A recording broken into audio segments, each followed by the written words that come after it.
Hello and welcome to Split Second Broadcasting for a brand new event here on Split Second Broadcasting. Here we are for the High HP Racing League for the season opener here at Daytona, the High HP 200. It will be 80 laps around Daytona International Speedway. Should be a lot of fun. We're racing the car of tomorrow, the COTs, the Chevrolet Impalas. So it should be interesting. Should be a lot of fun. These guys are going to be going over 210, 220, even over 230 miles per hour at points. So it's going to be a blast for sure. This is their first ever event, first season, first race. So they got a full field. It's looking like they do 35 car fields max for these events, and that's what they have. They have 35 drivers for the event, and started on pole is Sean Butler.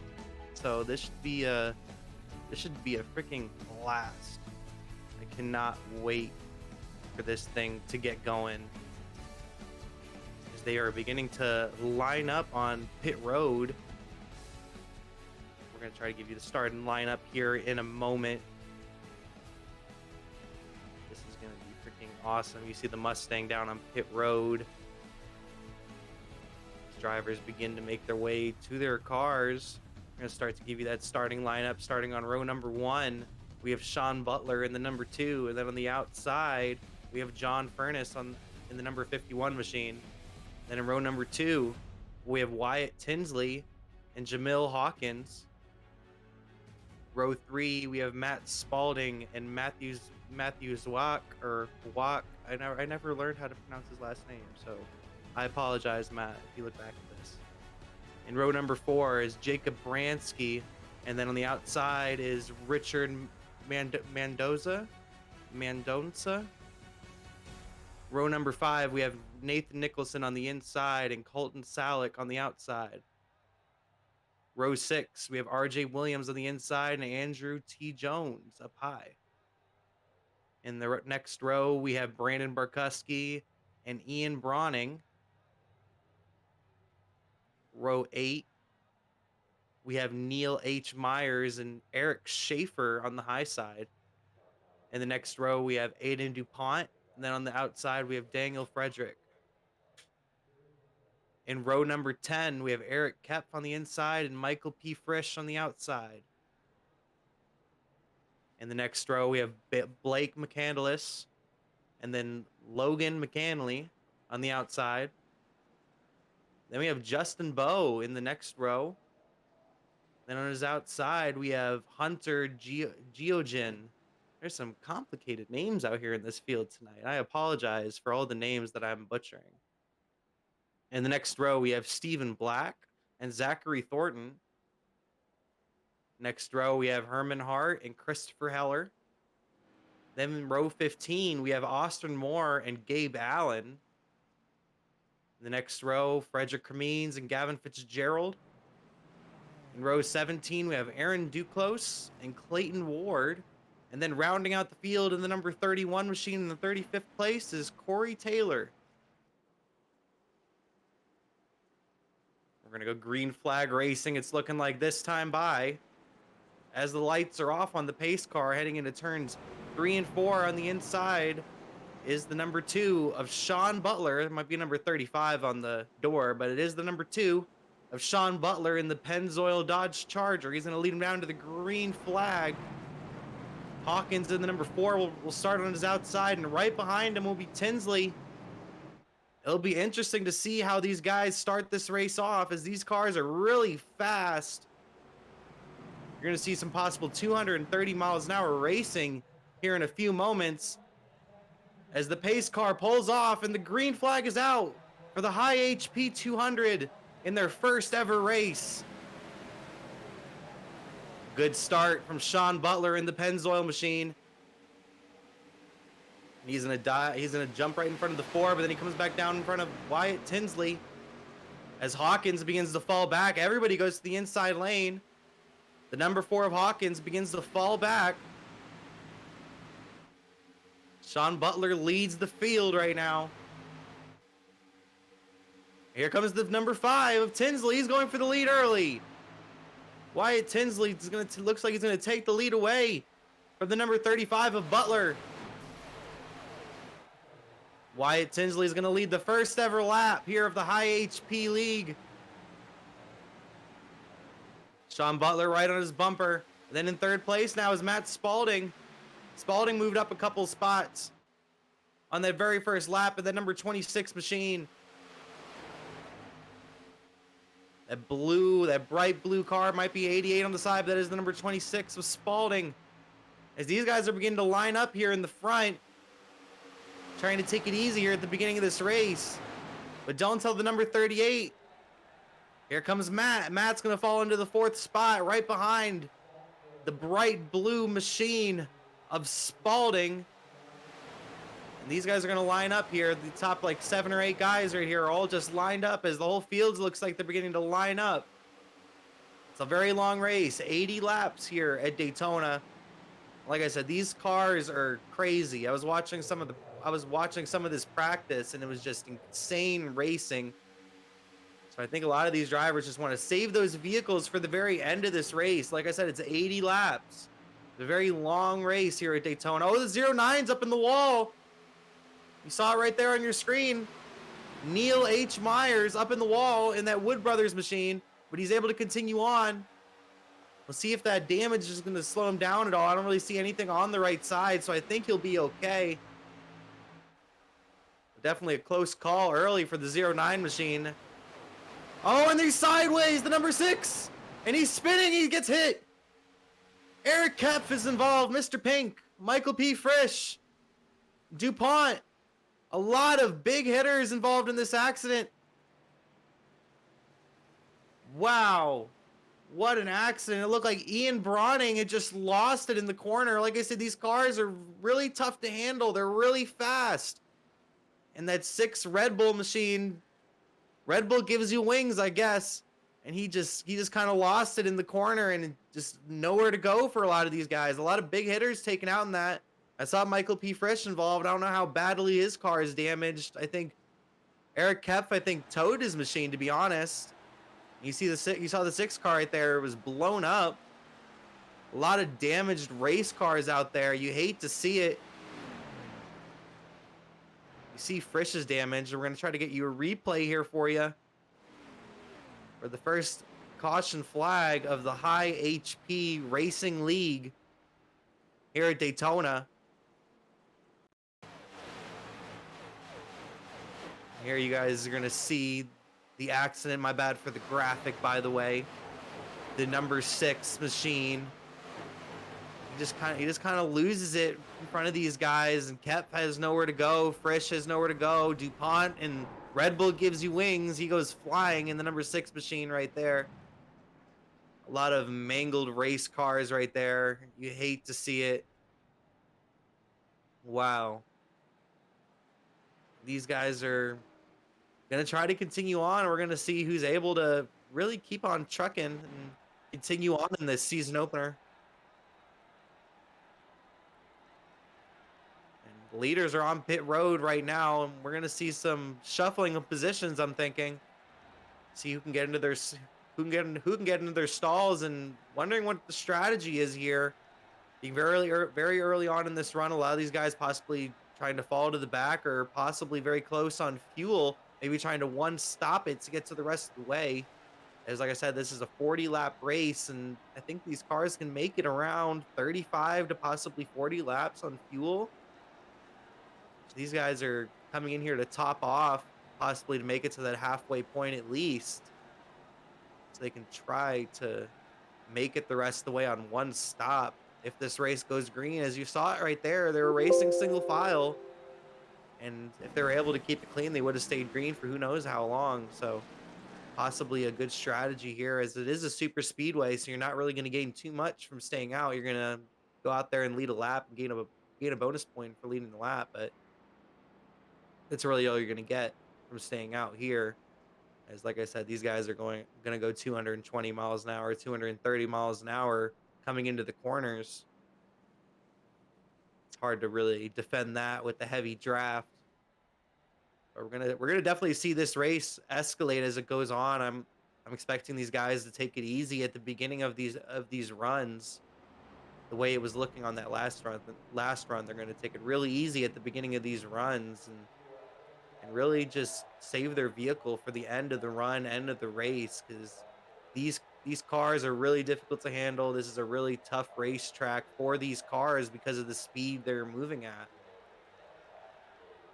So this should be a very interesting one. I wouldn't be surprised if that is the first caution. I would expect more cautions, honestly, for tonight's race. As you see, John Furness he's taking the lead in the number 51 machine, driving that Rowdy Burns 51 machine. Days of Thunder action in the car of tomorrow. Wyatt Tinsley, he's on his outside in the number 5 machine. And the pace car's lights are out, and we're gonna go green flag racing this time by. Our first restart in the high HP racing league here in the season opener here at Daytona. The high HP 200. We're on lap number 7. We're gonna go green flag on lap number 8 out of 80 laps. Getting him down to the green flag, like I said, is Furness. On his outside is gonna be Tinsley. Right behind him, you have Spalding and Schaefer. Spalding on the outside, Schaefer on the inside. I was watching Spalding on that last restart. He was making some power moves on that last restart. But Schaefer's been one of the bigger movers so far of the race. So this should be an interesting restart for those group of two, and I'm interested to see what they're going to do. Maybe try to get up there and lead a lap or two to get some points, possibly. The pace car is preparing to pull off. And we're going to go green flag racing once again here at Daytona International Speedway.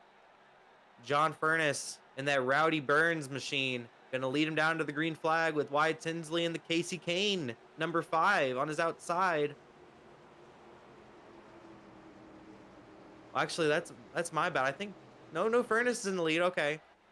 I saw Tinsley edging him out right there for a second. I thought Tinsley might have been in the lead, but no, Furness with the good restart in the number 51 machine. Gets off to a pretty decent gap. You see them passing Eric Kep on the outside. And the number 17 of Schaefer really followed him through there. Schaefer driving the Darrell Waltrip throwback, the Western Auto machine right there. And you see Tinsley's going to go to the high side, trying to get back to the lead, but no one's going to follow him, it's looking like. As Schaefer's going to stay down low. Spalding's going to stay down low, but here comes Matt. Matt in the 38, he's going to jump up high, but no one's going to follow him. And now he looks like he might drive back down low.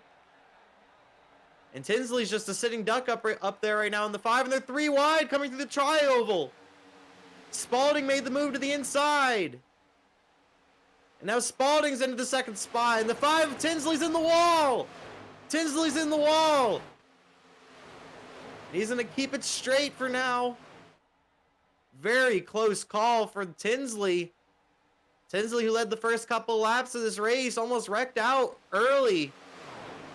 He's able to keep it straight. Now Schaefer's in the wall, and right behind him, the 46 is in the wall as well. These guys are battling pretty hard up front. Spalding looks like he led the lap that time. Oh, and there he goes. Oh, man. Oh, wow. And the caution doesn't come out. We went right off the racetrack. We stay green flag here at Daytona. Spalding spins out, and he's trying to go back racing. We stay green. Matt is taking the lead in the number 38 machine. Matt right in front. Furness in the 51 right behind him. And here's Colton Salick in the 099. In the 099, he's all of a sudden up here in the 3rd spot. Wyatt Tinsley right behind him. Here comes Wyatt Tinsley. He's looking to peak low. And here he comes underneath Salick. And these guys are getting sideways through some of these corners. They're just dirt tracking it through the corners sometimes. This is just wild to watch. And the top 3 have a little bit of a train going. As you see, the number 51, Furness, back to the lead. John in the 51 has taken the lead. Oh, and Tinsley puts him in the wall. Oh, no. And they were big accordion effect behind them. But they're gonna keep it clean for the most part. Wow. And Tinsley got up, just looked like he just slid it up off the corner and just got him into the wall. And that 38 car slammed the wall hard. I don't know how these guys didn't, I don't know how there wasn't a huge accident right there. That should have been a huge pileup. That is insane. Here at the front, they're keeping it calm for the most part after that incident. Furness has like almost a half-second gap coming off the corner, coming to the finish line.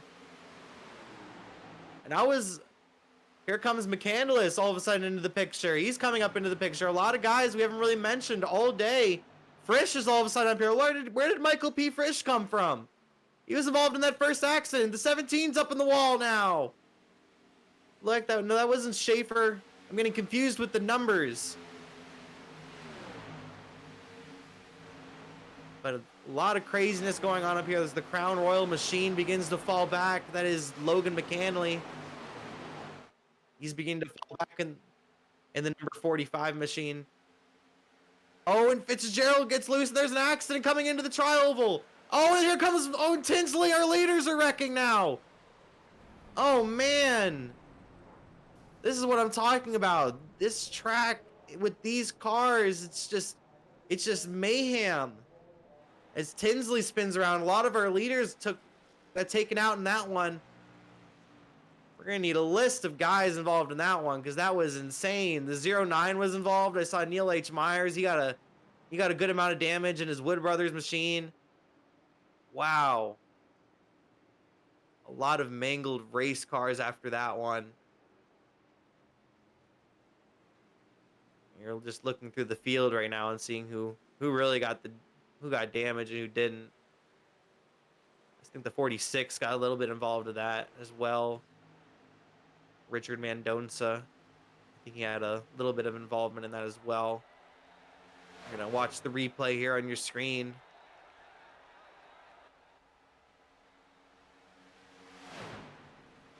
Wait a minute. Different angle right there.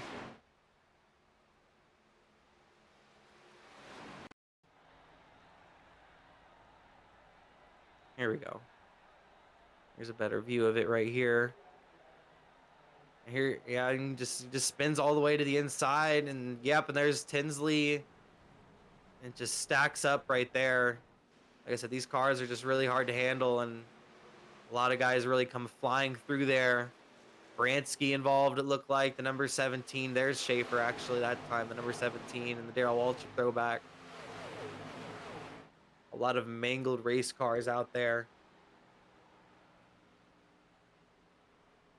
I really feel for Tinsley. Tinsley looked like he had one of the strongest cars at the beginning of this race. Immediately jumped out to the lead, and his day is pretty much done. A very destroyed race car.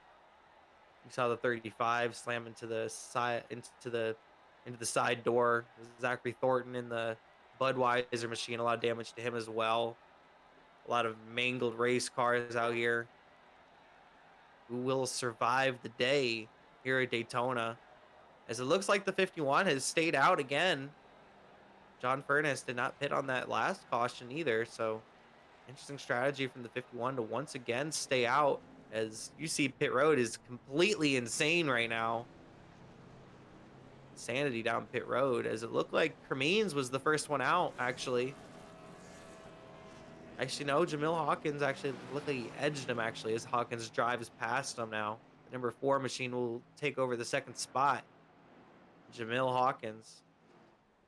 Jamil Hawkins started in the 4th spot, I think, in the number 4 machine. Now he's up here to second spot.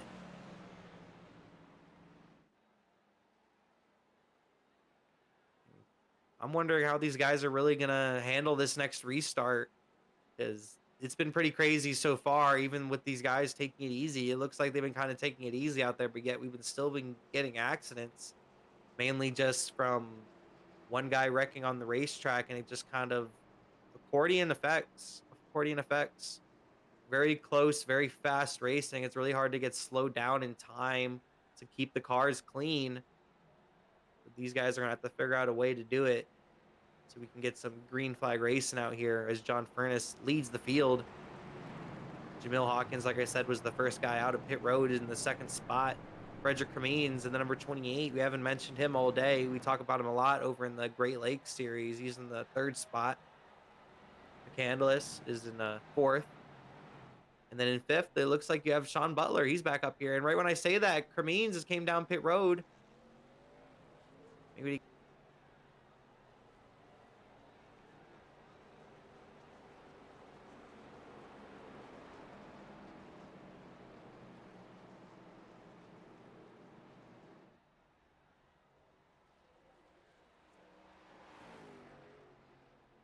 but the lights are out on the pace car, and the number 51 of Furness, he's going to lead him down to the green flag.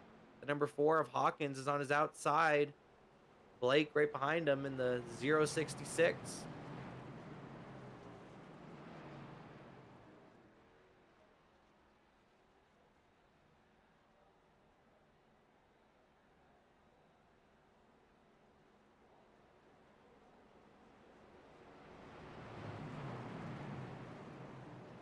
You have Justin Bowe up here, Stephen Black.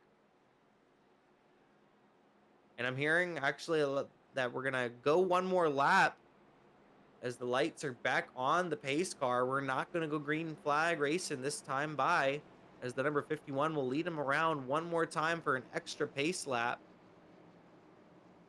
They're trying to figure out the order here and make sure that they're in the correct running order before they go green flag racing, so no one gets any black flags or anything like that.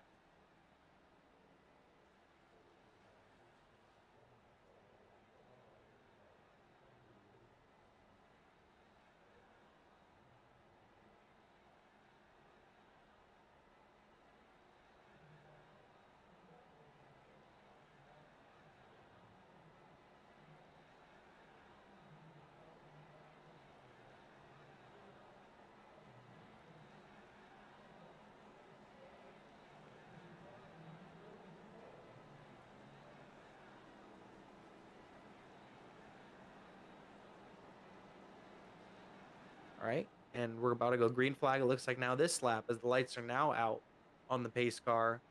The number 51 of Furness is gonna lead him down to the green flag, as it looks like they have figured out the order. As now McCandless has moved up to the second spot, and Jamil Hawkins is now back to the third spot. RJ Williams is now up on the high side, and Sean Butler is back in the fifth spot.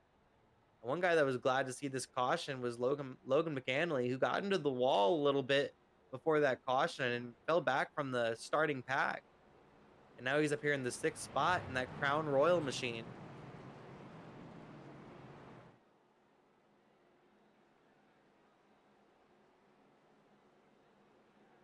Half a lap till we go green flag racing here at Daytona.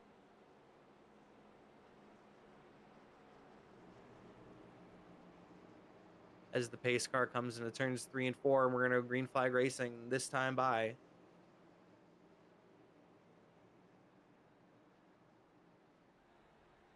Number 51 of Furness is going to lead him down. McCandless is on his outside.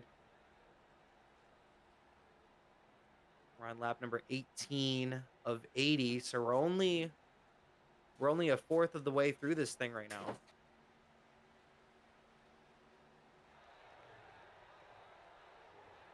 And here comes the pace car, and the pace car is going to pull down. Going to pull down pit lane as the number 51 of Furness leads him down to the green flag. And we're green flag racing once again here at Daytona. Number 51 of Furness. John Furness leads him down to the green flag. Good restart from him, and these guys have a lot of separation here early. You see some huge gaps in the field. The number 51, Candace right there. These guys are taking it easy for now. There's a lot of separation, a lot of big gaps in the field. This is what these guys need to get some green flag racing going. It's like I've said a million times already, this is a very long race. These guys just need to take it easy. We need to settle into their spots, figure it out at the end. But it looks like they're not quite ready to take it easy yet. as probably our three big hitters, I would say, in McCandless, Butler, and Frisch working together on the high side there for a second. But here comes Frisch. I mean, here comes Butler and Frisch now to the inside of Blake. They leave him up on the high side. Now Butler's going to move into the second spot, or at least try to. Trying to get past Jamil Hawkins and the number 4 machine. This is some hardcore racing right now. Frisch, Butler, second and third. And here they go. They get in front of Hawkins now. They're able to clear Hawkins. Well, Butler is. Frisch not quite able to yet. Now Butler comes back down in front of Frisch. Now they're going to try to run down the 51. I'd like to take this moment. It looks like I got company now in the booth. Alex, do you got a copy? Hello, Kyle. We have finally arrived to the booth. I have to get used to these time zones here in Wisconsin. It's the unique setup I have going on. As you see, Kevin Fitzgerald just got into the wall just now. He fell back off the pace, and I was keeping tabs on the stream earlier and saw some very interesting racing with these cars. Good fun we've been having here tonight, haven't we? Yeah, it's definitely been exciting to say the least. A couple of incidents already so far early on in this race. Some crazy vehicles, like crazy speed. And you're watching it live as, oh, a heavy move. It looked like Blake McCandless making a move to the inside of the number 4 of Hawkins. Really trying to get in front of Hawkins right now and try to get back to Butler and Frisch. It looks like these three are really trying to work together. That's something unique about these cars is it seems to be like, while it's very, very hard to drive them, if you could keep them steady working together, it's going to give you a huge advantage over the field. And especially since these cars are very, very difficult to try and do anything more than too wide, or sometimes even that is too difficult. If you can work together and get by guys really quickly down the straightaway, it's going to give you a big advantage. I love to watch these cars. Personally, I don't like driving. I don't mind driving them at a super speedway because it can be fun if I can handle the car. But I personally do not like driving these cars. But they're, oh, Spalding's, oh no, and they're all wrecking behind him. Fitzgerald, Jamil Hawkins, McCandless. A lot of vehicles wrecked out in this one. Richard Mendonça, he was involved in that. It looked like Nicholson got sideways off the corner and it just stacked up. I mean, Spalding got sideways off the corner and stacked up from behind them. Wow, Gavin Fitzgerald, he just got into the wall a second ago, and now his car is completely destroyed here on the front stretch. The number 14 Giant Tiger machine. A lot of mangled race cars out there after that one. That was a big-time accident. It looked like we were going to possibly keep it green and keep it going after Spalding was able to save it. But once again, that accordion effect knocked out a lot of guys right there. Wow. Well, that's where we saw the caution come out last time. Kyle was coming off turn 4, going into the tri-oval. We saw the guys spinning last time, and while this time we were on a little bit shorter of a run than previous, it still is a difficult corner to get off of, especially if somebody just slightly puts too much throttle in. As you see, they just kind of stacked up there and got into McCandless as they came around, and Fitzgerald and I missed who that was, got into the wreck and spun to the grass. It wasn't initially going to be a caution until Fitzgerald came across the racetrack and kind of really couldn't get out of the way of the field. Another note in there, it looked like RJ Williams didn't wreck, but he got a lot of nose damage as he really got into the back of Hawkins pretty badly in the number 21 machine. But definitely could have been worse. A lot more drivers could have been involved in this, but definitely a big accident, taking out a couple of more heavy hitters on the race. As you're gonna watch it again, it kind of looked like to me that Blake in the 166 just he slowed down for Spalding and Nicholson wasn't ready, and Nicholson got him in the rear, and a lot of cars got wrecked out because of it. You see the number 4 of Hawkins sliding across the grass on your screen. Jamil Hawkins been running well all night, running in the top 5, and got taken out in this. Now you're going to look at Gavin Fitzgerald. Gavin Fitzgerald all the way on the high side. You see RJ Williams on his inside. You're going to watch RJ Williams also get into the back of Hawkins and get that significant nose damage. Yeah, just there's nowhere for Fitzgerald to go. Fitzgerald looked like he just held the gas and was hoping that hole would stay open for him, but He just didn't have enough time to get through the hole, and a destroyed giant tiger machine for Gavin Fitzgerald is what he's going to get tonight. Oh, what we just watched there was somebody anticipating the wreck to stay up by the wall, only to have it come right back down into him. It's very unfortunate for Gavin there. It's going to not only involve him in the wreck, but it's going to end up bringing the caution out for the guys who did miss the wreck. See, a couple of guys have stayed out onto the racetrack, a couple of pretty damaged race cars, possibly trying to get some bonus points, as this is race 1 on the season. Jacob Bransky in that Dogecoin machine. He's trying to get He's trying to get a point here in the 0-3 machine, as he was 6th last time by, but he's going to try to come around here and get that point. Looking at it looks like we're looking at Michael P. Frisch right now. Looking at that number 58 machine. Frisch was involved in that first incident, but ever since that first incident, he's been able to keep it steady. He was up here actually battling in the top 5 before we had that caution flag come out. And what's interesting about Bransky staying out here is I was watching the stream just before I came in here, and he actually was involved in the previous incident with Wyatt Tinsley. Just barely nicked him going through the tri-oval as he came through the tri-oval grass, and despite that, his car doesn't seem to look as bad as it could be, so he's going to try and stay out here. I don't know if he'll be in contention for the win with the damage he received from that wreck, but we never know. With how many guys have been getting into incidents, it could happen. The lights go out on the pace car, and it looks like we're going to have a front row of pretty damaged race cars, as Neil Myers has also stayed out in the 09. We have the 03 and the 09, both in damaged race cars on this front row. Bransky on the inside, Myers on the outside. So this should be interesting to say the least. Each restart has been pretty interesting and exciting.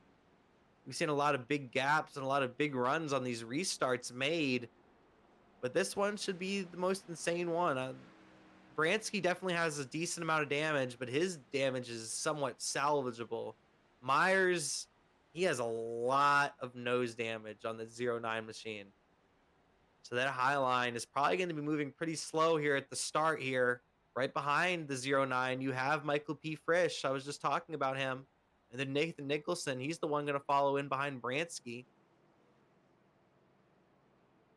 Well, they're going to commit to the strategy of staying out. They're not just solely trying to get some bonus points. They're going to try and keep the track position. I'm not really sure about Myers here staying out. He's got a significant amount of front-end damage. Bransky, I could possibly see trying to keep some track position. I don't know if he could lead this pack, but he could definitely try and stay behind a couple guys and get the draft to pull him forward.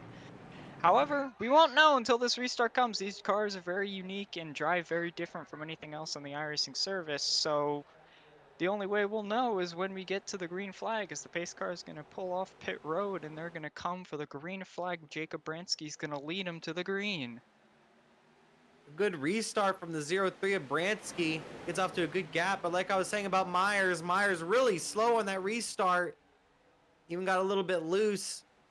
And Frisch is going to immediately try to pass him on the inside as they're beginning to stack up behind him. As they're 3 wide right behind him, you see Sean Butler right on his bumper, but Myers has nowhere to go. There's nowhere for him to go. There's nowhere to go on the inside or the outside. And now here comes Butler on the inside. Oh, and Bransky's in the wall, and the leaders are wrecking. Oh my goodness, and this reminds me of Brian Vickers Jr. and Johnson. Oh my goodness, and they're stacking up behind him. It's a huge accident. Wow. The whole field. Oh no. Wow, look like Michael P. Frisch, Bransky, Nathan Nicholson, those 3 all got into it there at the front, and it was just complete mayhem behind it. Wow. Oh my goodness. And you're watching Jacob Bransky in the 03. We're going to take a look at this replay here. You're going to see Jacob Bransky actually got off to a very good restart, but he had a pretty decent gap. But like I said, that damage, these guys got up to him real quick, and Frisch just gave him a bad bump, it looked like. Bransky got into the wall and came back down, and there was just nowhere for anybody to go. And then just, I don't know who that was just flying through there right there. I don't know what he was doing. Might have a Fig Newton sticker on the windshield. But a lot of destroyed race cars out there. We're going to take another view at it here. Michael P. Frisch, Nathan Nicholson, and your race leader, Jacob Bransky. And Frisch just looks like he gives him a bad bump, and then Bransky bounces off the wall right back into Nicholson and Frisch, and huge hit for Frisch. He needs to go to the infield care center, Alex. Yeah, that looks like a Dale Jr. concussion right there. That was not a good looking hit to the inside wall. It kind of looked like Jacob Bransky kind of moved over a little bit to cover Frisch, but when he did, that was right when they made contact, and it just kind of hit him the wrong way on the rear bumper. Ended up involving a multitude of cars in the wreck. It was just like two separate incidents, as the very front of the field, then there's the mid-pack that kind of made it through, and then everybody else just totally involved in that wreck from there on back. This race has been complete madness so far. Who will survive and be the High HP Racing League inaugural winner? Who will be the survivor of tonight's event? A lot of destroyed race cars, a lot of day enders right there. And now some of these guys are they're just going to be out there for the points. They're just going to be out there for the points and just try to get as many points as they can. Watching Jacob Bransky with that blown motor once again on the replay. Just keep on moving. And he brought it down pit road, and he's trying to get as many repairs as he can in that 0-3 machine. This was a huge accident. Like I was saying, this reminded me a lot of when Brian Vickers got into Johnson and Earnhardt Jr. and they wrecked on the backstretch at Talladega, and Vickers won the race. That accident had a very similar look to it, but instead all three of them got around, plus a lot of the field. But don't look now, race leader Sean Butler. Butler has now taken over the race lead, Alex.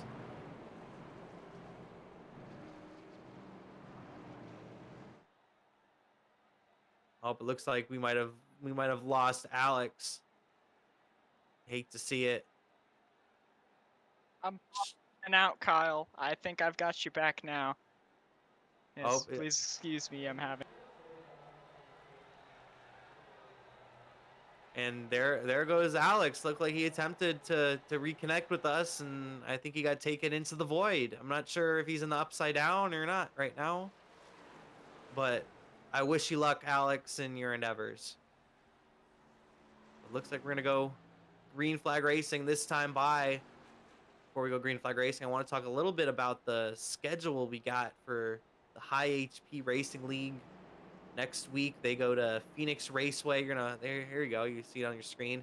Next week, they go to Phoenix Raceway. Then they go to Atlanta Motor Speedway. Then Pocono. Then they go to Lady in Black. Then they go to Watkins Glen, Auto Club Speedway, Martinsville Speedway, Michigan. And then they end out the season on October 11th at Homestead, all featuring the COT Cup car, the COT Impala. So it should be a lot of fun for them.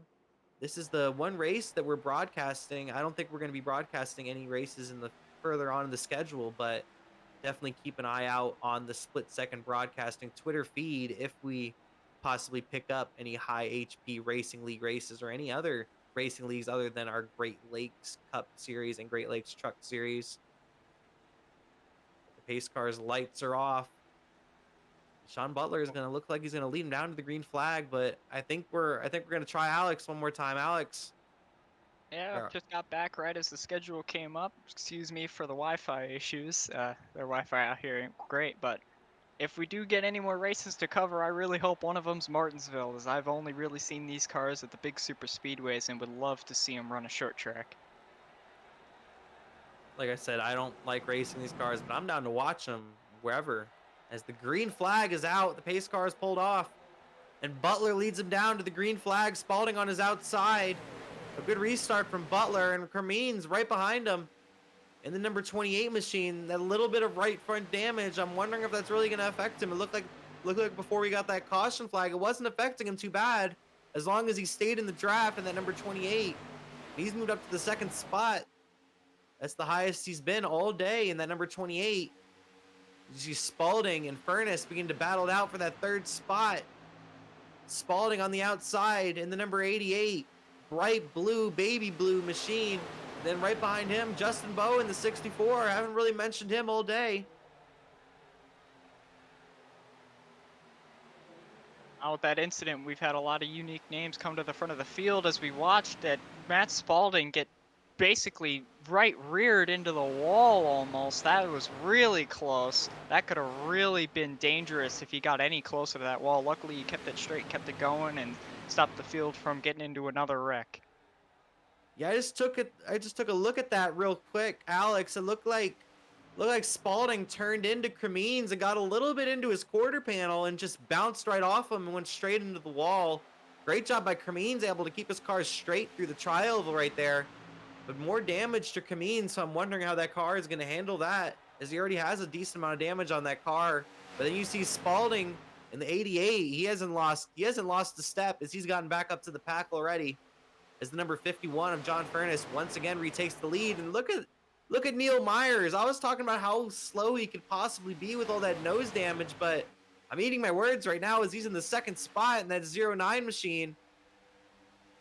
Yeah, I was about to bring him up. You're talking about the damage on Cremines. I was gonna Oh, say, Cremines look is at in the wall Myers. again. Oh, Sorry. Cremines, no! Frederick Cremines is up in the wall in the Budweiser machine. He's gonna keep it straight, it looks like, for now. He keeps on going. Close call for Cremines there. Man, these guys are just having a riot, aren't they? They're having a hard time keeping these cars straight. Cremines Looks is like in the wall again and he's spinning. He's up Oh, big wreck. Oh man, he's flying. Oh no. Cremines. Frederick Cremines got up into the wall for the second straight corner and just lost it. Oh, here comes Salik, come crashing into him. I don't know. I don't know what that was about right there. That could have been But Colton Colton Salick getting a little bit upset that his day's done from that incident. Wow. Another big accident. All of these accidents so far today have just been gnarly, to say the least. As 099 is completely demolished. Colton's day is for sure over. I can't tell if he's smoking a cigarette right now or if that engine's blown up. Because Colton's been through it. He's been through it today. So we're going to take a look at the replay. Cremines just gets up into the wall for the second straight corner and just tries his best to save it and just overcorrects it. Bam! Right into Colton. And the 19 gets caught up in that. Looked like Aaron Duclos was in the 19 machine and that Brad Keselowski car. Wow. Yeah, look at Colton right here. You're going to see Colton come flying in after the fact, it looks like. Definitely not happy. I don't blame him. What I'm interested about is the entry that Frederick Cremines took into turn one. He took a very high entry into the corner, which typically you don't do in these cars, as they don't really have the grip to drive off of that. And that was exactly the reason why he got into the wall and this wreck even ensued. So, I mean, you don't typically want to criticize any drivers, but I'm kind of criticizing his entry point in that corner because he was kind of on his own, wasn't really forced into that position, and just kind of maybe missed the entry. I'm not sure. I think Cremines was really thinking a lot about that last set of corners. Because in that last set of corners, he got a little up into the wall, and I think he was just really thinking a little too hard about it and just screwed up the entry a little bit and tried to recover the car and just overcorrected it, trying to save it. The number 28 of Frederick Cremines, who's definitely been through it today, but was able to come back for it for the most part. But after that last incident, I think Cremines' day is over, plus a couple other guys. Gonna look at another replay here of Cremines getting into the wall the first time before he goes down into turns 1 and 2. And gets up into the wall right there in 3 and 4, and then he goes down into 1 and 2 and has his incident. I mean, it kind of looks like, from my perspective, it just kind of seems like he was not willing to get off the throttle. And that's something that's very deceiving with these cars, because you're at Daytona, right? You're going to go full throttle. It's a plate race track. It's pack racing. But with these cars, they don't have the restrictor plates like they did in real life. So they have the full 900 something horsepower like they would have at a typical 1.5 or 2 miler at that time. And so they're going way faster into these corners than they would have been in real life. So you actually have to lift a lot sometimes to get around these corners, especially on exit, just to stop the rear tires from exploding on the longer run. This is definitely some intense racing and definitely some big thoughts. You need to really think before you go into each one of these corners. Like most times when you go to Daytona or Talladega, you can just kind of chill, hang out, and at least that's what I do. I just chill and hang out at the back of the pack for the whole entire race pretty much and then drive my way to the front. And these cars, it's not that easy. You need to pay attention to every little thing, whether it's somebody else or yourself. You really need to pay attention and really be on your stuff. But the lights are out on the pace car. We're going to go green flag racing this time by. As we're down to, I'm thinking it looks like around 20 cars are on the lead lap right now after the incidents we've had already in this race. We're just about halfway, approaching the halfway point here at Daytona in the inaugural race of the High HP Racing League, the High HP 200. I believe we've had a lot of people deceived by the race car going into this race this year. I mean, we saw, for those of us who had viewed eRacer's Car Anomaly 500, saw some of the best have issues with this race car at this exact racetrack. So to put a bunch of guys together on the field who probably haven't run this car much at all since then, if they've even run it, all together on the same racetrack, the chaos that we've seen tonight is not exactly surprising in my eyes. Yeah, just complete chaos. I'm not all that surprised about the chaos myself. I was talking to our producer Jeff before the race had started, and I was saying how the first half of this race, I'm really expecting a lot of craziness, and really for them to slim down the field, and then for them to calm down from that point on. And I'm wondering if that field's slim enough now as the pace car pulls off, and John Furness once again going to lead him down to the green flag, and the number 51. A great restart from him, and they're going to get some separation up here in the front. But there's a battle for the second spot still going into turns 1 and 2 as Logan McAnally and Sean Butler battle it out for the second spot. John Butler's been doing a fantastic job all day to stay out of the incident. Same thing with John Furness. They've both been doing fantastic jobs. They've been at the front of the field. They've been avoiding it. Sean Butler puts a move on him and takes the lead going down into turn 3. He's going to have the lead by multiple car lengths, and McAnally's going to follow him into turn 3, and then he's just going to get trained by Matt Spalding as well. Furness lost 3 spots there, and he could lose even more going through the tri-oval. The runs you're getting in these cars are freaking huge. As you see, Sean Butler has taken the lead. Logan in the 45 in that Crown Royal machine, that number 17 right there. And then right behind him is Matt Spalding in the baby blue machine. And they're battling it out for that 4th spot still as Justin Bowe and John Furness battled out. But it looks like Furness is going to take the spot for now, and Justin Bowe is going to stay in the 5th spot in the number 64 machine, as the top 5 have really calmed down, just for now at least. For now. Yes, just for now, Kyle. Who knows what's to come? As in the background, when somebody gets loose, who was that? I believe that might have been Ward, I believe. Looked like there was some contact back there. It looked like it was Clayton Ward. It looked like he was barely able to save it in the number 44 machine. A lot of contact there coming off the corner. Clayton Ward able to continue on. Great save from the 44 machine.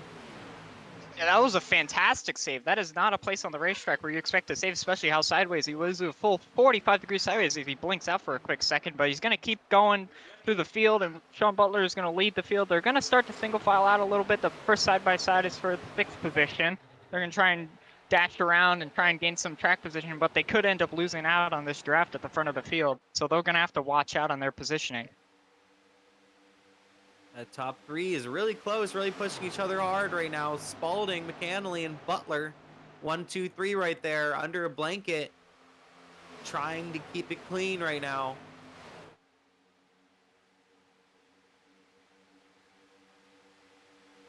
I believe McAnally and Sean Butler are just going to try and work together here. Matt Spalding is going to try not to break it up too much. As really, I don't think he could get a big enough run to try and clear both of them, as I think both Butler and McNally are just going to work together and try and stay at the front of the field, stay ahead of all the wrecks. But Furnace is back. Whoa! Sorry to interrupt you there, but Logan got completely sideways in the tri-oval, pushing Sean Butler. Looked like he gave him maybe a bad bump through the tri-oval and got himself a little bit sideways. He's really hanging on to that number 17 Crown Royal machine right now. You're watching on your screen. Oh, and It's the a wreck nice in the background. The wreck wreck out coming of to turn 2. Is that Ward? Yeah, look like him. Look like him. Nope, it's not Clayton Ward. But that was the first accident I think I've seen all day where it was just one car. It looked like it's the 48 of Andrew Jones actually that had spun around off the corner. We're definitely going to have to look and see what was happening there as we were looking towards the front of the field at the very close race, and we're going to have to see what happened to him coming off turn 2. Andrew Jones, driver out of South Boston, getting it loose on the inside and really tried his best to save it. Great job keeping it off the wall. That's impressive right there. Just to keep it off the wall and just keeps it going and doesn't get any contact. Doesn't even really lose any positions. So fantastic job from the number 48 machine of Andrew Jones, who's been running in the top 10 most of the day. Watch it again on your screen. He's doing his best to save it. DuPont gets around him, and I don't know how he kept it off the wall. Fantastic job keeping it off the wall, Andrew Jones. And from what that looks like, it just looks like the wide arc he took into the corner caused him to get really loose. These cars do have to have a bit of a very slidey rear end in the setup because they don't really have the same kind of front grip like the modern day cars do. And because of that, taking a wide arc like that, especially at a place like Daytona where you're on the throttle as long as you are, you could very easily get loose, as you saw there.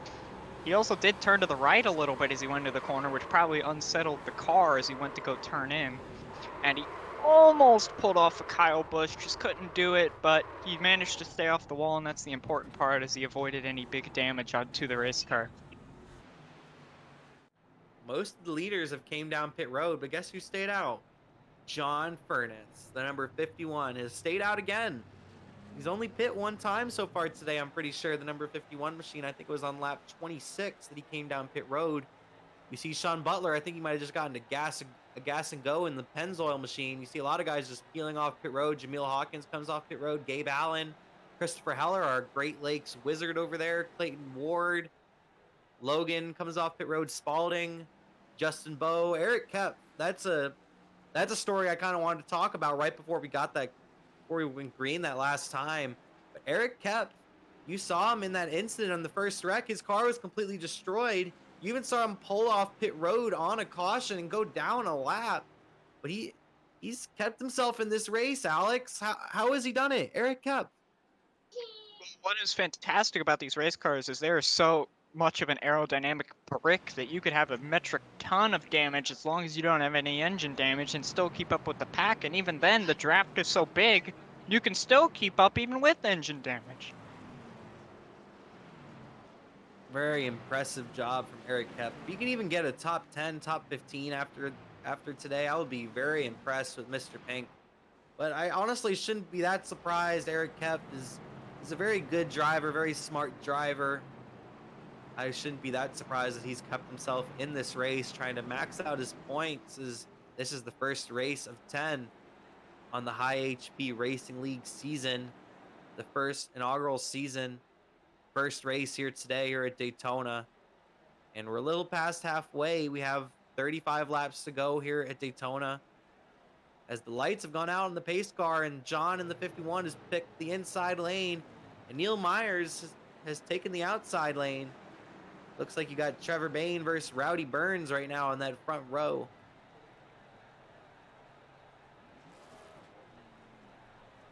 You see somebody pitting, one to go. Is that Furnace? No, we have Heller on pit road. It looked like Logan McAnally, number 4 My of apologies. Jamil Hawkins. Maybe Yes, these guys are. It's difficult to see from this perspective, Kyle. My apologies for the driver mix-ups today. Oh, you're all good, Alex. I was just saying that I think these guys might be topping off because I was mentioning earlier how I think the pit window is around 35 laps. And there's 35 laps to go right now. Maybe these guys are topping off in case if we go green the rest of the way, just to make sure they can make it to the finish. Or possibly they might already be good to go the rest of the way, but possibly also topping off for that green-white checkered, as there has been a lot of cautions here today. So it doesn't hurt to get a little more gas in the machine, as this is a super speedway, so they can make their way through the field as long as they're still part of the draft. Well, yeah, with how many cautions we've had, and if you're saying the pit window is about lap 35, or sorry, 35 laps, then I think they should easily be able to make it, as I'm not really expecting this to go green for the next 35 laps. We've been having incidents every 5 to 10 laps or so, because as the cars get more and more damaged, the handling starts to go down, and we have strategy like Furnace staying out on older tires. We're going to have some great mix-ups. This Furnace hits the gas and is going to clear Myers very easily coming across the checkered line, and Butler is going to follow him suit. And green flag is back out, and Butler follows him through, but then immediately jumps to the high side and trying to get past Furnace, and he's going to have some help. He has Spalding right behind him. The number 64 of Justin Bowe, he's going to follow him on the outside as well. All three of these guys are working against Rowdy Burns and the 51. Austin Moore, he's also going to jump up high. They all leave the 51 all by himself down on the inside, and they're all going to leapfrog him, as now the number 51 of Furnace is going to fall back to looks like the 5th spot. But here comes Andrew Jones. And this is what I was talking about. Fantastic job keeping it off the wall. And Andrew Jones, he's all of a sudden right back up here. He's kept himself in contention. He's in the 6th spot in the number 48 after just spinning. You're missing passes for the lead. Matt Spalding and Justin Bothello passed Butler on the outside for the lead. Now both of them are going to be leading the inside line. They're going to continue to try and pass him as Moore is on the outside now. He's going to try and get around Butler, and Jones is going to follow him as well. The outside line is just training the inside right now. Now it looks like the 64 of Justin Bowe. He's trying to get people to follow him as he jumps to the high side, but he's going to dive back down low, as there's no one really up there with them right now but Austin Moore in the number 24. And Justin Bowe is going to switch up and try the inside, but Spalding was ready for it and blocked his move. And these guys are battling hard right now with just over 30 laps to go up here in the top 10. I feel like these guys are going to be looking to just try and keep some green flag racing, or for the guys who've decided that it isn't going to happen anymore, they'll try and gain as many positions as they can as J-Bo gets stuck on the inside lane, as Matt Spalding is going to help Moore pass him around the outside. He might clear him going into the corner. I don't know if he has it yet. It doesn't look like it. Oh, Furnace gets turned! Oh, no, Furnace. Oh, Logan's doing flips. Oh, man, Heller's involved. Furnace, wow. Wow, the 17, the 45 of Logan McAnally is still doing flips. Oh, my goodness. Wow. And a lot of heated words on the radio. This is the inaugural race for this league, so a lot of these guys don't really know each other, don't really know how to work with one another. There's been a lot of tempers during this race, a lot of incidents, and the incidents continue here at Daytona. You see Colton Salick driving through the grass right there in the 099. Wow, a lot of destroyed race cars once again. Another big pile up here at Daytona. Now, not only are they big pileups, but they're big pileups that take out big name drivers for this race today. I mean, that just took out McAnally and Furnace, who have been at the front of the field for a majority of this race. And it just seems like every single incident that happens, it just happens with the guys that are at the front of the field. You've mentioned it. One guy has kept himself at the front of the field the whole day, and he's somehow, I don't think he has a scratch on that car. And you mentioned him, how he was avoiding the wrecks before. Sean Butler. Sean Butler is still up here getting through these incidents. He's been in the top 5 pretty much the whole day. He's been able to keep himself clean. Spalding as well. He's been able to keep himself clean. Austin Moore, but hasn't been up front. As you look at the replay here, see the number 51 of Furnace, and just look, he got a little bit of help from Logan. It was really hard to tell if he got loose or you got help from Logan. And look at Logan go flying in the 45.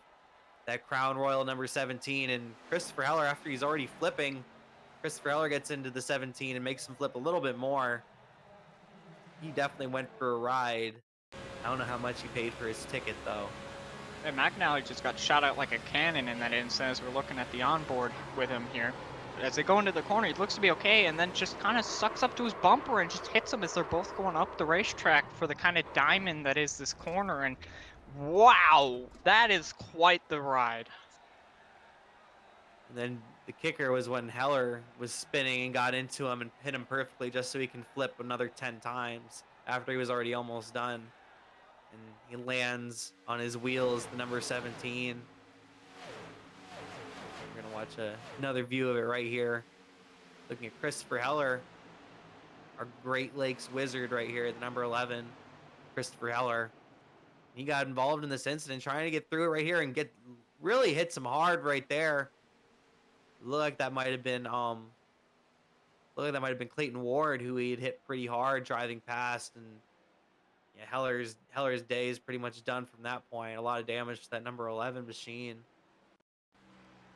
Yeah, that one just kind of looked like driver on the inside was slowing down in front of them, and with how these cars are, the brakes are not very good on them. It's very difficult to get these cars woed up and slowed down at the same time. And in that instance, as we once again watch this incident, wow, there's those cars just getting lifted off the ground like silly putty. We saw that when Christopher Heller came in to try and avoid this wreck, he was one of the ones trying to go quickly through it, because you have two strategies with this car: slow down a long time before the wreck and hope you somehow miss it as it clears up, or just floor it straight through and hope your speed can blow you past it before it happens. This race has basically turned into survival of the fittest, as we're shrinking the field a little bit more. As you see all the cars up here, there's only a couple of cars up here near the front, and almost, I'd say probably 2/3 of them are pretty mangled race cars. You see Gavin Fitzgerald, he's up there on the front row. I think he's been involved in 2 cautions today, and he's on the front row. You have Eric Kep, he's in 5th now, and the number 63, Mr. Pink. You have a couple of guys who still have clean race cars, like Justin Bowe, Matt Spalding, Austin Moore still has a clean race car, Sean Butler. But other than those guys, I don't really see anybody else that has a clean race car. I think Herman Hart looks like he's clean back there actually in the number 27 machine as I look back. But a lot of destroyed race cars up here near the front. As we're gonna go green flag racing this time by as the lights are out on the pace car. Justin Bowe in the number 64, he's gonna lead him down to the green flag for the first time tonight. Gavin Fitzgerald, he's on the high side. Right behind them, you have Spalding on the inside and the baby blue 88. Then on the outside, you're looking at him right now, the number 24 of Austin Moore in that DuPont machine, that Jeff Gordon car. And here comes the pace car off turn 4. And the pace car is going to pull down pit road. And Justin Bowe in the number 64 is going to lead him down to a green flag once again, as we have a little bit under 30 laps to go here in the season opener in the inaugural race of the High HP Racing League.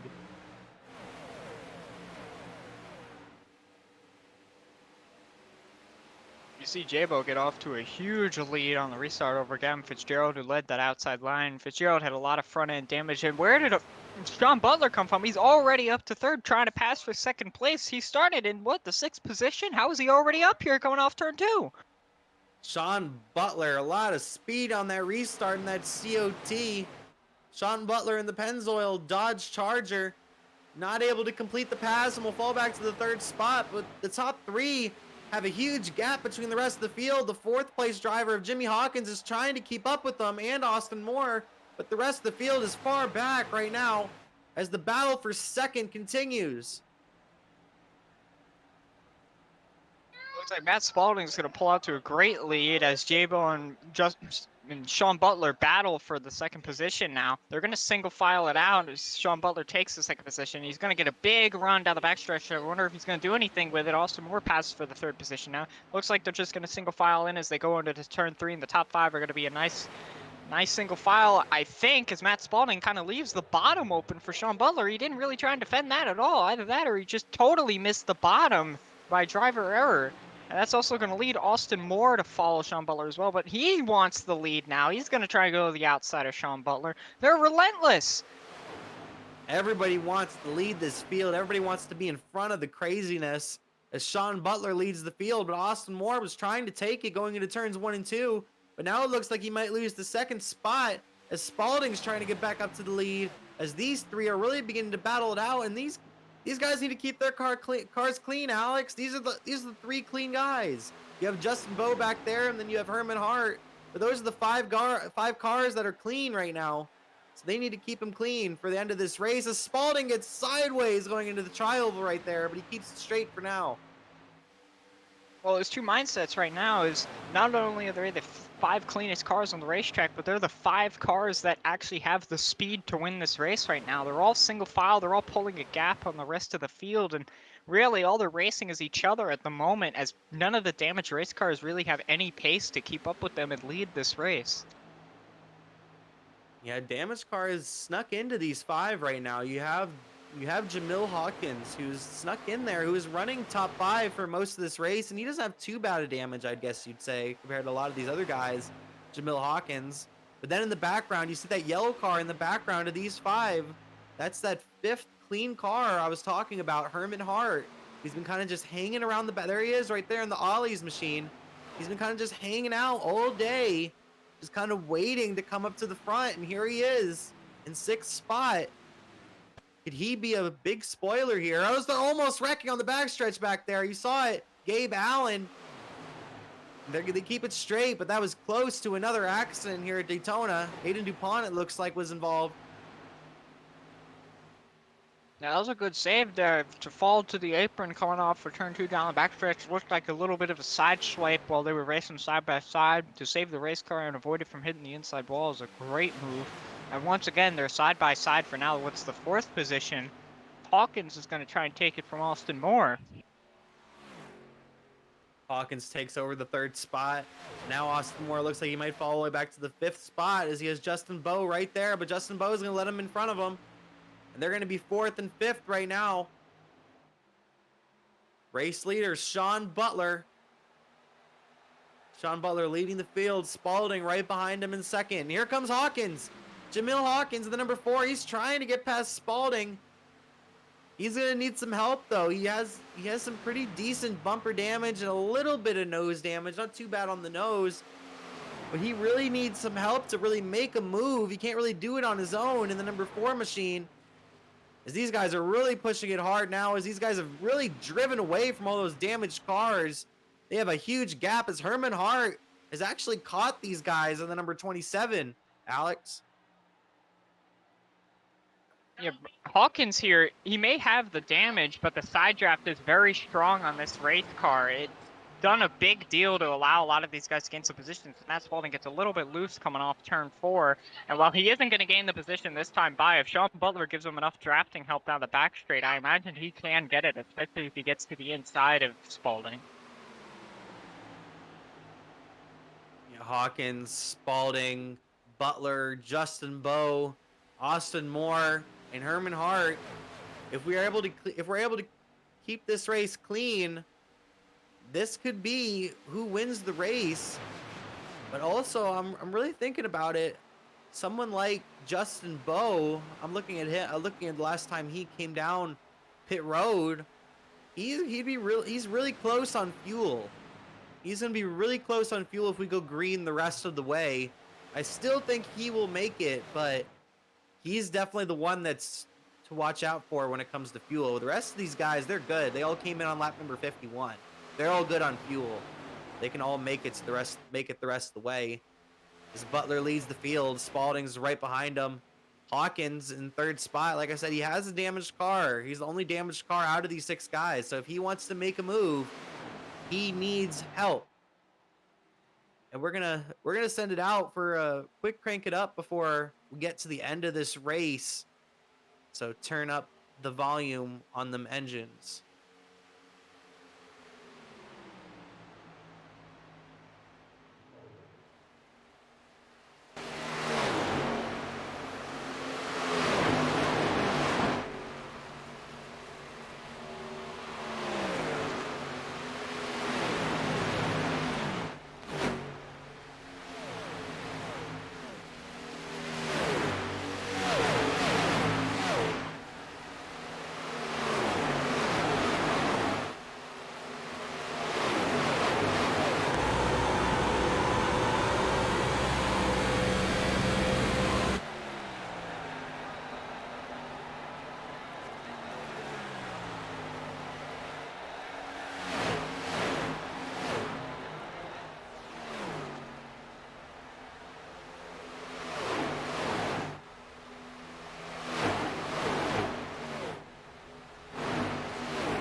All right, and we're back here at Daytona.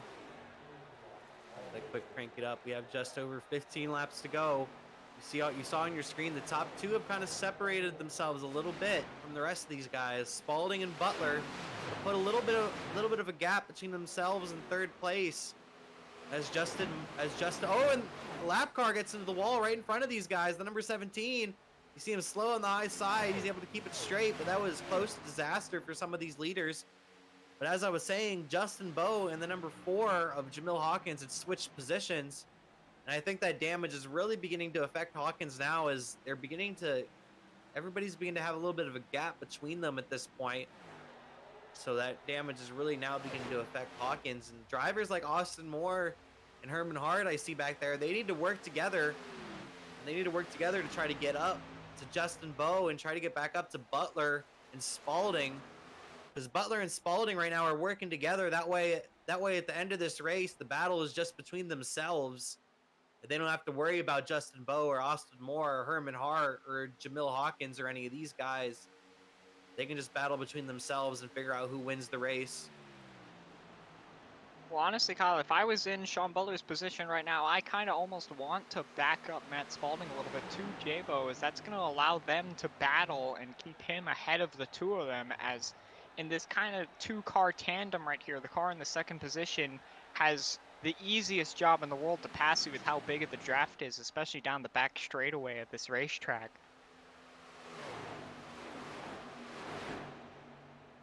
These guys continue to have a decent gap between themselves and Justin Bowe.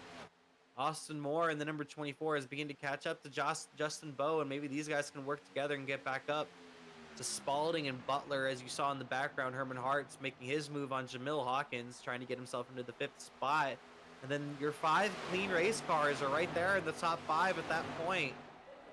Those guys are really going to be deciding who wins this race, as we have two two-car tandems right now, and Herman Hart is basically by himself right now in the number 27 as he got stuck up behind Jamil Hawkins. You see him back there in the 27. He's actually going to need Hawkins' help to really catch up to these guys, as he's the guy without a partner, Alex.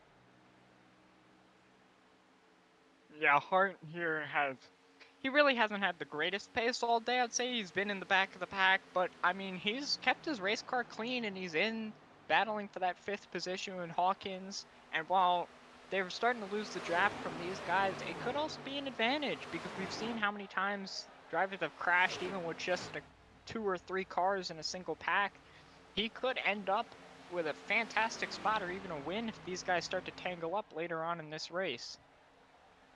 Very good point, Alex. We've seen how crazy this racing can get when they get close like that and just push so hard with the draft, especially with this tandem drafting.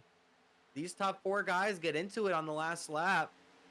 There's definitely a chance that Herman Hart can get up to these guys and make a pass on all 4 of them if they either wreck out or get loose or whatever may happen.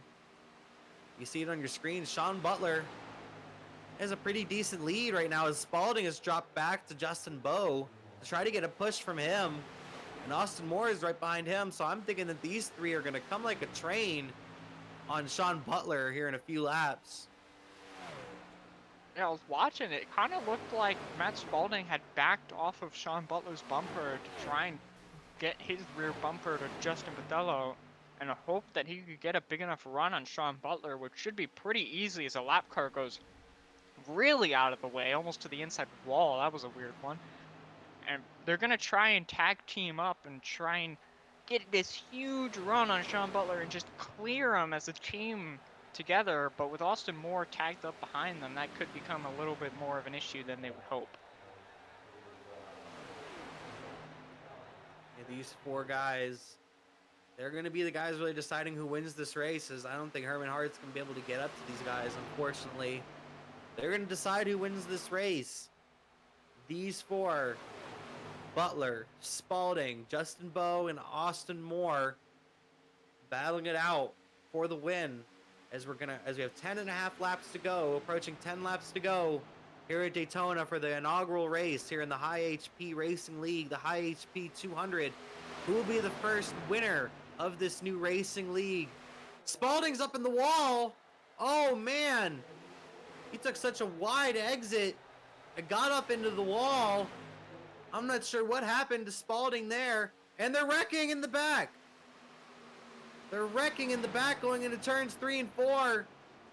The caution's out, Kyle. This is gonna totally change the layout of the race. You were talking earlier about Justin Mathello being pretty close on fuel. Well, with this situation, I don't think he's gonna be close on fuel anymore, as I imagine every single person is gonna pit for a set of tires.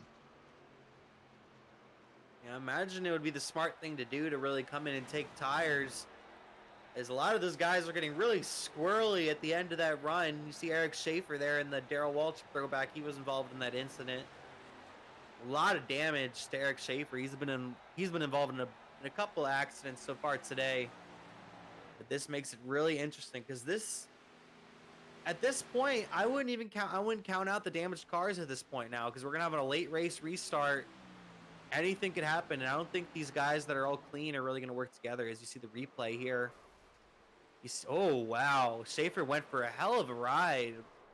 Wow, I didn't expect that sort of ride after hitting the wall, and I'm surprised no one else really got involved in that. As you see a real close-up look at the 17 right there, a lot of damage. Schaefer. That was a big hit. That to send the car flipping like that off the wall, that was a massive hit, and that should end his day, even though he is still rolling. Yeah, Schaefer, someone like Schaefer should just stay on the track and really just try to maximize his points, because right now Schaefer's in the 14th spot. With all these destroyed race cars, Schaefer's in the 14th spot, 1 lap down. So if he stays on the track, he can really maximize his points for the day here on the season opener. There's only 12 cars on the lead lap, so I'm gonna list those 12 guys, and one of these 12 guys most likely will be your victor, as they're coming down pit road right now. Sean Butler, Justin Bowe, Austin Moore, Matt Spalding, Herman Hart, Jamil Hawkins, Neil Myers, Eric Kep, Clayton Ward, Gavin Fitzgerald, Gabe Allen, and Brandon Barkuski are your lead lap guys, and every single one of your lead lap guys came down pit road except for Brandon Barkuski. He has stayed out. We're going to see who comes out of pit road first and see if these guys get 4 tires, 2 tires, or what the strategy is here on this possibly the last restart of the race.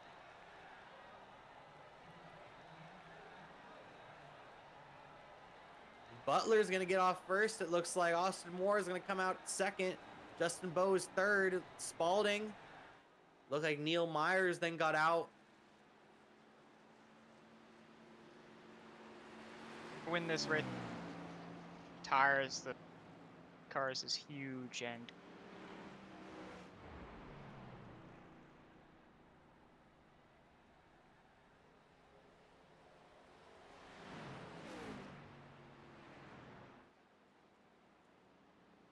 We're going to go green flag racing here real soon, and this should be interesting. I heard some chatter. I heard some chatter on the radio between Sean Butler, and this should be pretty interesting with Brandon Barkuski staying out. I was saying I heard chatter on the radio from Sean Butler, and he was mentioning how he doesn't think this could work, and these cars' tires are really worn out. Barkuski also has a lot of damage right now to that number 25 Rainbow Warrior machine. I think he's just really hoping for more madness, Brandon Barkuski, from watching our Great Lakes Cup Series and Great Lakes Truck Series action. I've known Brandon Barkuski as more of a risk taker. He likes to take risks to get the best position that he can. And that's what I think he's doing here. Brandon Barkuski is really taking a risk here and hoping that the madness continues, and maybe he can luck himself into a victory here late. As you're going to see, the 2 Jeff Gordon cars are going to restart first and third. Those first 2 guys on the inside. Barkuski's going to restart first. On the outside of him, you got Butler right behind him. Right behind Barkuski, I mean. You got Austin Moore. Behind Butler, you have Justin Bowe. And then you have Spalding back there. You have Myers, Herman Hart. He's back in the thick of things. Like I said, Herman Hart's been hanging out in the back all day. He has a clean race car. So he's right back in the thick of things as well. So this should be a really good restart, and really should settle who wins this race. But I wouldn't be surprised if we get more cautions.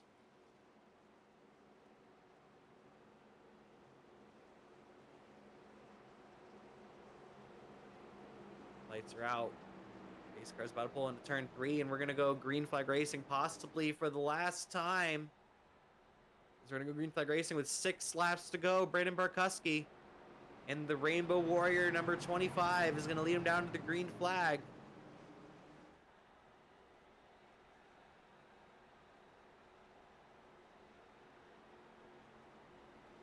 Pace cars coming through turns 3 and 4.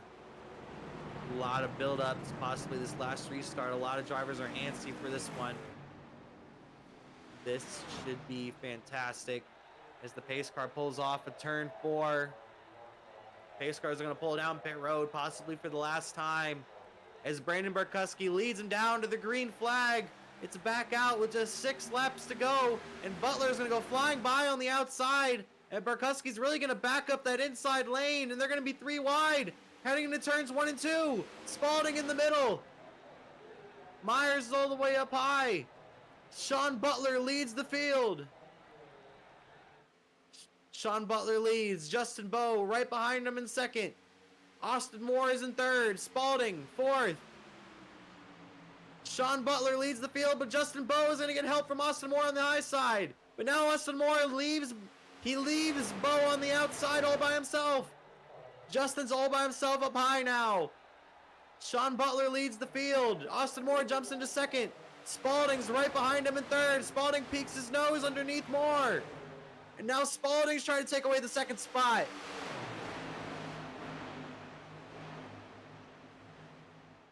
Sean Butler, can he hold on for 5 more laps? Sean Butler leading the field. You saw Barkuski wreck a moment ago on your screen. He was off track, so we kept it green. Butler, he's holding off Moore for now. Spalding right behind him. Sean Butler gets 4 laps to go. Can he hold on to the lead for 4 more laps? As he has Spalding, Austin Moore, and Justin Bowe all right behind him. But here comes Myers, Neil Myers and Herman Hart. Here they come right behind him. Getting. Sean Butler on the inside. Following him is Spalding. Austin Moore and Justin Bowe have decided to work together on the high side. Justin Bowe got a little loose going into 3 and 4, and he backs off of Moore. Herman Hart. Herman Hart is following these guys, and he's trying to catch up. Herman Hart hasn't been up here all day. Can he spoil the show? Sean Butler still leads the field with 3 laps to go. Sean Butler in the Pennzoil Dodge. Spalding, Austin Moore, Justin Bowe, and the caution's out again. Oh, man. And this is where the drama comes into play. Wow, a late caution. Sean Butler leads the field at moment of caution. And we're going to get a green-white checkered. Wow.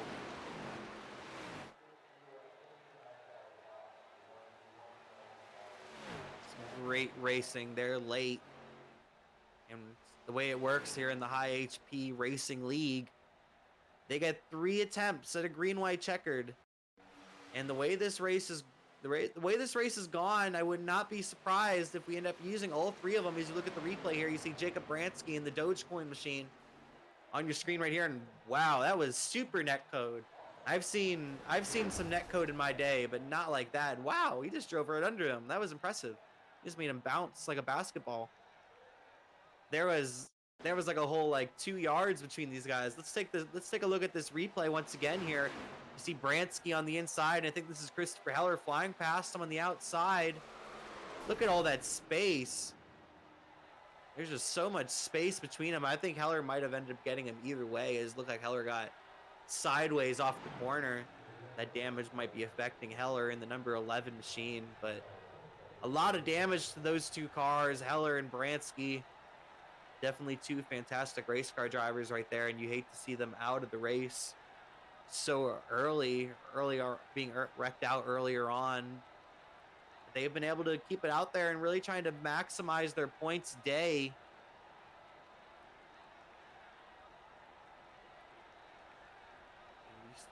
We have 12 cars currently on the lead lap. Barkuski is that 12th car you saw him wreck on your screen before we had gotten that caution. Now he has an opportunity to come down pit road, get 4 fresh tires, and repair the damage on that number 25 machine and try to maximize his points. As there's 12 guys on the lead lap, so if he can keep his car clean, I think we're gonna get some more accidents. He can get some more spots. Now, there's 13 cars in the lead lap as Eric Schaefer. He's gonna drive around the pace car and get his lap back. Eric Schaefer and the Darrell Waltrip throwback. He was up there in the top 10, top 5 earlier, but he's been involved in a couple accidents today as well. Can Sean Butler get the job done? Sean Butler, I've mentioned him many times during the broadcast. He races all over iRacing, a fantastic racer, really no matter what track you go to. But today he's been kind of hanging out in the top 5, top 10 most of the day. Him and Spalding have been really up there in the top 5, top 10 all day and been the only 2 guys that have been able to hang out in the front all day and actually keep their car clean. Justin Bowe has kind of bounced around the field. Same thing with Austin Moore and Herman Hart. He's been hanging at the back all day. So these guys, Sean Butler and Matt Spalding. Spalding isn't 100% clean, but he's basically clean. He has very slight damage to the left side of that number 88 baby blue machine. But his car is basically clean, and it's impressive that these guys have kept their cars so clean from being at the front where all the madness is.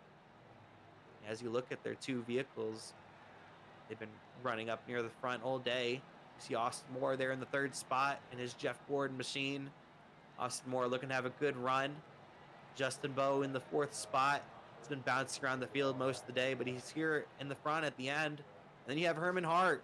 He's in 5th. Herman Hart's been hanging out in the back all day long, and he's here at the right time. Then on his outside, you have Neil H. Myers in the 09 machine in that Wood Brothers car. Very impressive run from him with all the damage. You got Gabe Allen in the number 18 in that Kyle Busch Toyota Camry. Impressive run from him. Eric Kepf in the 63. I've talked about him numerous times today. He's dealt with that damage all day long, and he's kept it going. You got Gavin Fitzgerald, who's been in a couple accidents.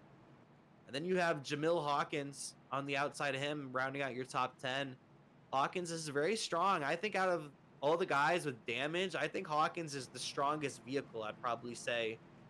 You got Clayton Ward, you got Brandon Burkuski, and you got Eric Schaefer, and those are your guys. One of these 13 drivers, see Schaefer's still trying to catch up to the pack as we're a half a lap from green. But one of these 13 guys is gonna win this race, I'm thinking here today. Sean Butler is coming through turns 3 and 4. He's gonna lead him down to the green flag. The pace car is about to pull off, and we're gonna go green flag racing for our first attempt at a green-white checkered. Like I said, maximum of 3 attempts. Maximum of 3 attempts at a green-white checkered. Question is, will we have to use all 3 of them? As Sean Butler is going to lead him down to the green flag. Matt Spalding on his outside. Pace car pulls down. And the green flag is out, and there's contact on the front row. Whoa! Almost an accident on the start between Spalding and Butler. Some conversation on the radio, and they continue on, and they're, oh, wow. Craziness, and there they go. They're going to go wrecking really bad into turn 1. Wow, a lot of mangled race cars, a lot of flipped cars.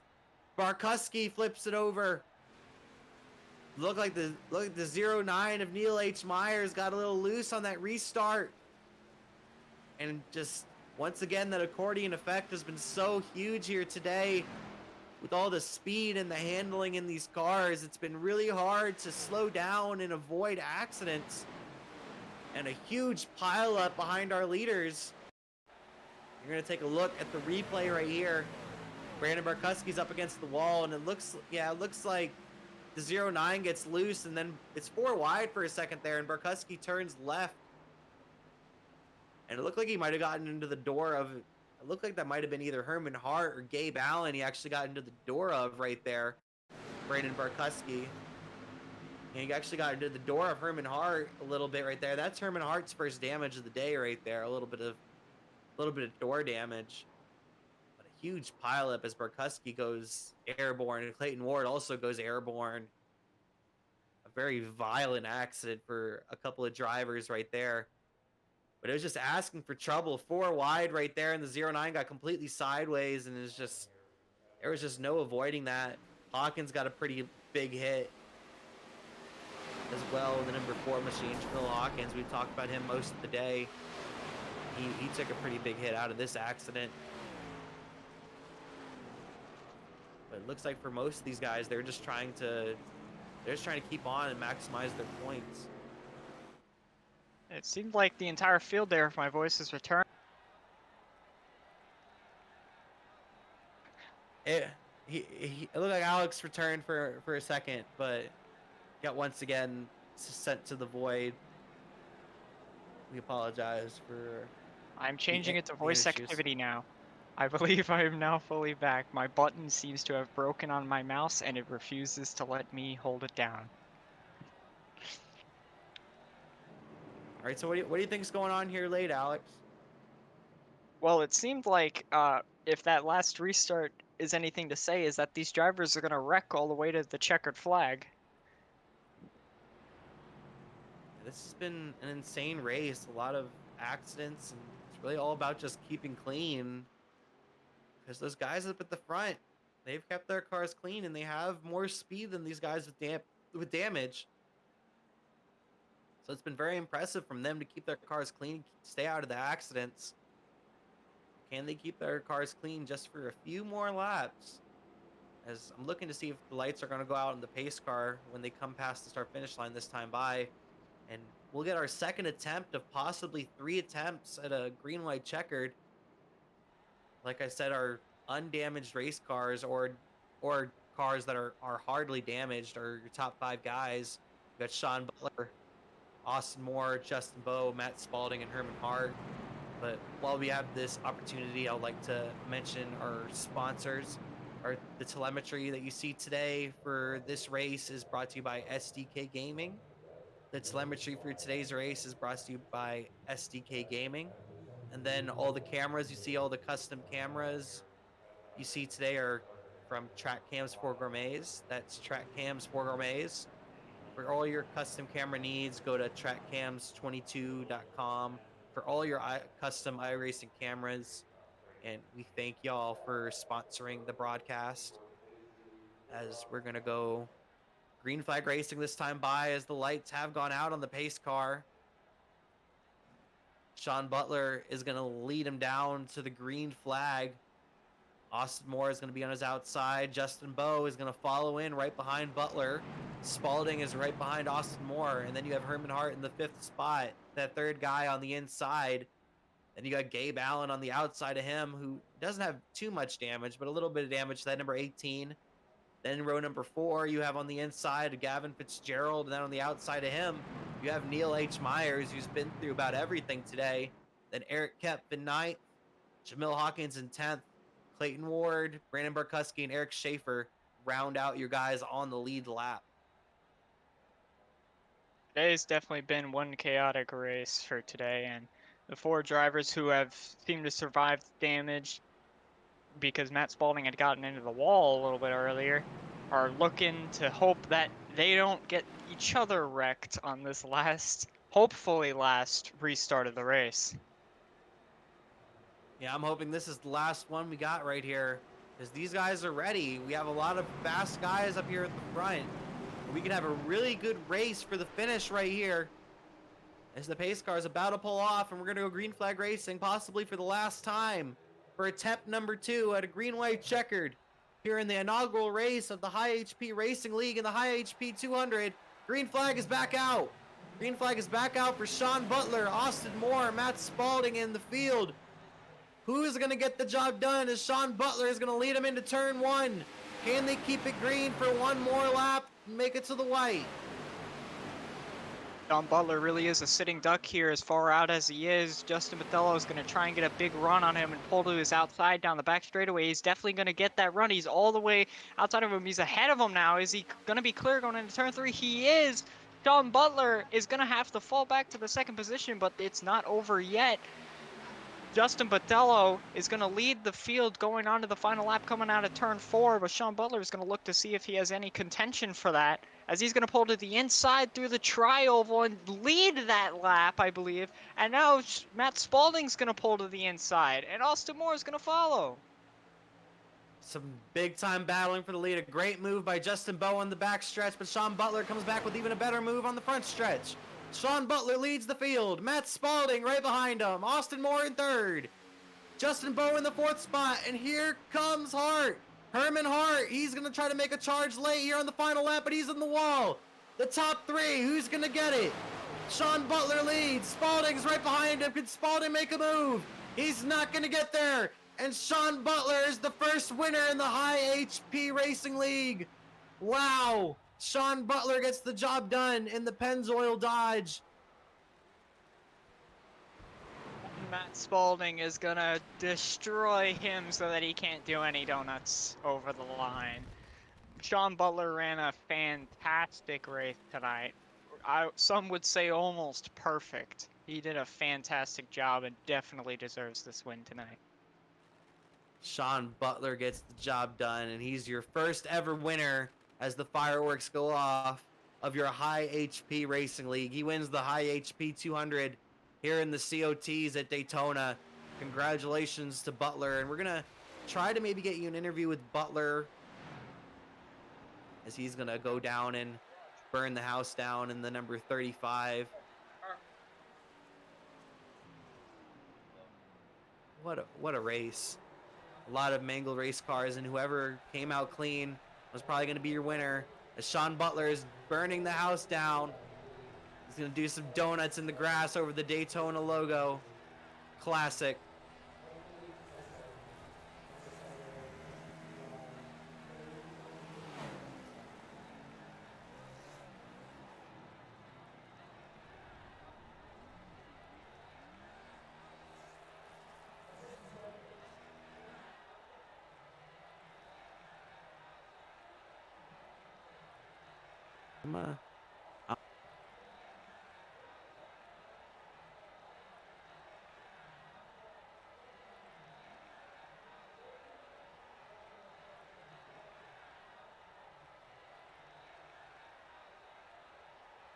So, Alex, what did you think of the race? Well, tonight's race was definitely quite the watch. Definitely had some big chaos and had some fantastic racing alongside some crashes that were game changers for a lot of drivers tonight. Yeah, definitely an exciting race from beginning to end.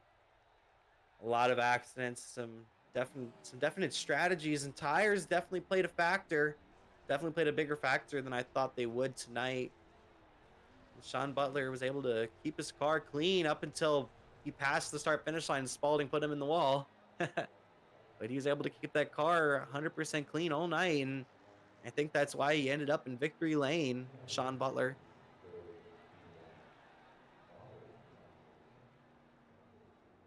Looks like Sean Butler is over in the waiting room. We're going to try and drag him into the room.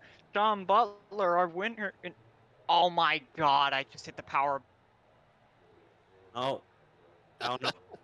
I don't know what Alex did there. It sounded like he hit the power button, but I'll do the interview, I guess. Sean, fantastic race. First of all, congratulations on the win. You kept your car clean all day. How did you do it, Sean? Well, I tried to, at the first, we all tried to kind of stay in the back, but then we saw the wrecks were happening in the back, so we all went to the front and then tried to just stay up there. But I got lucky with a couple of them. That wreck with Frisch in the back stretch that happened directly in front of me, so the seas kind of parted for me there. But I don't know. I was focused on just saving tires the whole race because it was very similar to the Carnomaly 500 here. Like, with these cars, this track, they just heat the tires up because they're going so fast. But I just was able to keep it out front the best I could and keep it clean, and that was the main goal, and I'm glad it worked out.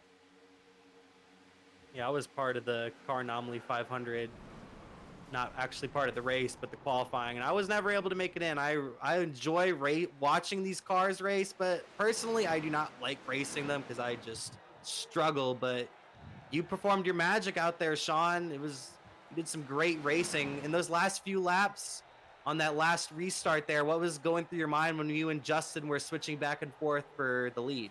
Well, I thought I went way too early on the restart. I don't know why I went that early, but that let him get by because like I went and then I was like I think probably like 3/10 out from the field, so I tried to like run the middle in 1 and 2 to let him catch me a little bit and kind of pin Jabo down there, but it didn't work. He was able to pass me down the backstretch, but um, I just I just wanted to get by him as quickly as possible again because like I knew I'd be able to because the draft is so strong in these cars. You just have to make your move and know when to do it. He kind of threw a little block on me off of 4, and I wanted to cross him over and get to the bottom, and luckily I was able to do that. I almost wrecked doing it, uh, but I just wanted to get out front and make the car wide and hope for the best, and I was able to hang on. Yeah, it was definitely an exciting last restart. It's always a pleasure to watch you race, and it's always a pleasure to race with you, Sean. Anybody you gotta thank for your win here today? Well, I've got to thank you guys for sticking the broadcast out. I know that was not the cleanest of races. I know how these broadcasts go with a lot of cautions in them. So props to you guys for that. Just want to thank everyone that put the league on. Everyone for letting me, Blake, and all those guys in at the last second. We kind of heard about it the last second, and John was gracious enough to let us in. So I appreciate him for that. But um, but no, like I said, everyone in the race, of course, all the guys. My guy RJ Williams from our guys over at Windshield Deep was in this race, and he unfortunately got in a couple of wrecks. But Windshield Deep, love everything those guys are doing. Total Advantage, of course, Dead Zone Racing, all those guys put out great stuff for sim racing, and gotta without them, I don't think I'd know what I'm doing at this place. So I appreciate all of them. Well, I appreciate you talking to us, Sean, and I'll definitely see you out there on iRacing and hopefully see you in the future, maybe in this racing league. Oh yeah, for sure. We're gonna run a couple more of them. We'll try to make Phoenix. I don't know if we can get that one, but definitely gonna run this for all the races you sponsor for FTF. I gotta come over here and run a couple more with these. But no, this race was fun. Always love this car track combination, and this car is fantastic. I love the high powered stuff, and it should make for a great season for everybody. And starting the season off on a good note. It definitely started off the season on a great note. Once again, thank you for talking with us, Sean, and we hope to see you in the future. Maybe we do another one of these broadcasts here for the High HP Racing League, 'cause I think this is our only broadcast right now. But I appreciate you talking with us, Sean, and have a great rest of your night and go celebrate that win, bro. Of Will do, guys. Great job tonight. Thanks again. course. And that was a great race we had out there. Fantastic racing, and Sean Butler, he kind of whooped him there at the end. He kept the car real clean. He was one of the few guys able to do that. Raced up in the front most of the day, and you can see it on your screen right there. The car doesn't look clean, but that's thanks to Matt Spalding. But a great performance from Sean Butler, able to get the job done, and he's the first ever winner of the High HP Racing League. He wins the High HP 200 here in the COTs at Daytona. Let's give you a top 10 rundown real quick before we send you off. Sean Butler gets the job done with the victory. In the baby blue machine was Matt Spalding. Austin Moore had third. Justin Bowe comes home fourth. Gabe Allen comes home fifth. Eric Kep comes home in the sixth position.